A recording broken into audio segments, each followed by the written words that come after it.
আসসালামু আলাইকুম ভিউয়ার্স, রেহেনা রান্নাঘরে আপনাদেরকে স্বাগতম। আশা করি দেশ ও প্রবাসে যাই যেখানে আছেন আল্লাহর রহমতে ভালো আছেন, সুস্থ আছেন। আজকে আমি আবার একটা দারুণ মজার রেসিপি নিয়ে চলে এসেছি। আজকে আমি লেয়ার মুরগি বা হাড় চিকেন রান্না করে দেখাবো। আমি এখানে একটা 2 কেজি ওজনের মুরগি নিয়েছিলাম। কেটে কুটে পরিষ্কার করে ধুয়ে আমি অর্ধেক নিয়েছি আর অর্ধেক আমি রেখে দিয়েছি। এখানে প্রায় 3 পোয়া মাংস হবে। মাংসগুলোকে আমি পরিষ্কার করে ধুয়ে একটা ছাকনাতে রেখে আমি পানিটা ঝরিয়ে নিয়েছি। আমি আজকে হাড় চিকেনটা আপনার হাতে মেখে রান্না করব। আমি এখানে হাঁড়ি নিয়ে নিয়েছি।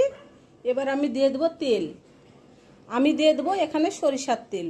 আমি আজকে মাংসটা সরিষার তেল দিয়ে রান্না করব। আমি দিয়ে দিলাম 1 কাপ সরিষার তেল। আমি দিয়ে দেবো পেঁয়াজ কুচি। এখানে আমি 1 কাপ পেঁয়াজ কুচি দিয়ে দিলাম। আমি দিয়ে দেবো গরম মশলা। এখানে 5টা লং আছে, 15-16টা গোলমরিচ, সাদা এলাচ আপনার 5টা, 2 টুকরা দারুচিনি, একটা তেজপাতাকে আমি অর্ধেক করে ছিঁড়ে নিয়েছি। আমি গরম মশলাগুলো দিয়ে দিলাম। আমি দিয়ে দেবো আদা বাটা 1 চামচ, রসুন বাটা 1 চামচ। আদা রসুনটা আমি দিয়ে দিয়েছি। এবার আমি দিয়ে দেবো লবণ স্বাদ অনুযায়ী। এখানে আমি দিব গুঁড়া মশলা। হলুদের গুঁড়া 1 চামচ, মরিচের গুঁড়া 1 চামচ, জিরার গুঁড়া 1/2 চামচ, ধনিয়ার গুঁড়া 1 চামচ। আমি গুঁড়া মশলাগুলো দিয়ে দিলাম। আমি দিয়ে দেবো মাংস, কেটে ধুয়ে পরিষ্কার করে রাখা মাংস আমি দিয়ে দিলাম মাংসগুলো। এবার আমি মাংসটাকে ভালো করে ম্যারিনেট করে নেব। আমরা যেহেতু হাতে মেখে মাংসটা রান্না করব, আমরা মাংসটাকে ভালো করে ম্যারিনেট করে নেব। মাংসটা আমার ম্যারিনেট করা হয়ে গেছে। এবার মাংসটাকে আমি 30 মিনিট আমি রেস্টে রেখে দেবো ঢাকনা দিয়ে ঢেকে। 30 মিনিট পরে আমি কিচেনে চলে যাব। 30 মিনিট পরে আমি কিচেনে চলে এসেছি। আমি ঢাকনাটা উঠিয়ে নিলাম। আমি এবার গ্যাসটা অন করে দেব। আমি এবার হাই হিটে ঢাকনা দিয়ে ঢেকে 10 মিনিট আমি রান্না করে নেব। 10 মিনিট পরে আমি ফিরে আসছি। 10 মিনিট পরে আমি ঢাকনাটা উঠিয়ে নেব। দেখুন আমার মাংস থেকে কতগুলা পানি বের হয়েছে। এটা একেবারে টাটকা মাংস, আজকের কিনা, আমি আজকে রান্না করতেছি।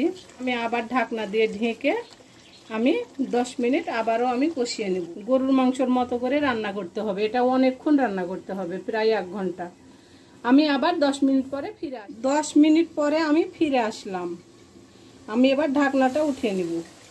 আমি ভালো করে 20 মিনিট আমি কষিয়ে নিয়েছি মাংসটাকে। আমি এবার দিয়ে দিব আলু। এখানে আমি 3 পোয়া মাংসের সঙ্গে আমি 300 গ্রাম আলু দিয়ে দিলাম। আর ঢাকবো না। আমি এভাবে আমি ভালো করে 5 মিনিট আমি কষিয়ে নেব। 5 মিনিট কষিয়ে নিয়ে আমি একেবারে ফিরে আসছি। আলু দিয়ে আমি ভালো করে 5 মিনিট কষিয়ে নিয়েছি। এবার আমি দিয়ে দেব গরম পানি। এখানে গরম পানি দিলে মাংসটা খুব তাড়াতাড়ি সিদ্ধ হবে এবং মাংসটা খেতে মজা লাগবে। এখানে অবশ্যই গরম পানিটা দেওয়ার চেষ্টা করবেন। আমি এখানে মুরগিটাকে আলু দিয়ে রান্না করলাম। আপনারা চাইলে এটা এমনি রান্না করতে পারেন, তবে আলু দিয়ে রান্না করলে মাংসটা খেতে বেশি মজা লাগে। আমার রেসিপিগুলা যদি ভালো লাগে তাহলে আমার ভিডিওগুলা দেখার অনুরোধ রইল। যদি ফেসবুক থেকে দেখেন তাহলে অবশ্যই একটা ফলো দিয়ে দিবেন। ইউটিউব থেকে দেখলে একটা সাবস্ক্রাইব করার অনুরোধ রইল। হাতে যদি সময় থাকে লাইক শেয়ার কমেন্ট করে দিবেন। আপনাদের একটা শেয়ারে আমি অনেক দূর এগিয়ে যেতে পারবো। এরকম যদি একটা তরকারি থাকে তাহলে আর অন্য কোনো তরকারি লাগবে না, আপনার এক তরকারিতেই ভাত খাওয়া হয়ে যাবে। আমি এবার ঢাকনা দিয়ে ঢেকে দেবো। ঢাকনা দিয়ে ঢেকে আমি প্রায় এটাকে আরও 30 মিনিট রান্না করব। আমি এর মধ্যে একবার ঢাকনা তুলে আমি নেড়ে চেড়ে দিব। দেখুন আমার মাংসটা প্রায় হয়ে এসেছে।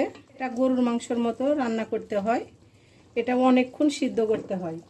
আমি দিয়ে দেব 1/2 চামচ ভাজা জিরার গুঁড়া। নামানোর আগে ভাজা জিরার গুঁড়াটা দিলে মাংসটা খেতে অসম্ভব মজা হয়।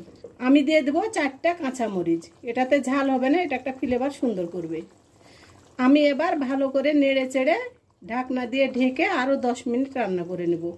10 মিনিট পরে আমি ঢাকনাটা উঠিয়ে নিলাম।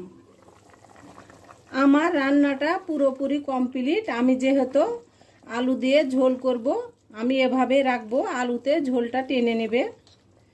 আমি আর ঝোল মারবো না। আপনারা যদি ঝোলটা আরও মারতে চান তাহলে আরেকটু আপনারা কমিয়ে নেবেন। আমি এর মধ্যে চেক করে নিয়েছিলাম, আমার আলু মাংস দুটাই সিদ্ধ হয়ে গেছে। এবার আমি উঠিয়ে নেব। আমি উঠিয়ে নিয়ে আপনাদেরকে আমি পরিবেশন করে দেখাচ্ছি। হয়ে গেছে আমার পরিবেশন করা, আশা করি আমার রেসিপিটা অবশ্যই ভালো লাগবে। যদি ভালো লাগে তাহলে আমার চ্যানেলটিতে লাইক কমেন্ট শেয়ার করতে ভুলবেন না, বেশি বেশি করে সাবস্ক্রাইব করার অনুরোধ রইল। তাহলে আজকের মতো এখানে বিদায়, আবার অন্য কোনো রেসিপি নিয়ে আসবো। সবাই ভালো থাকবেন, আল্লাহ হাফেজ।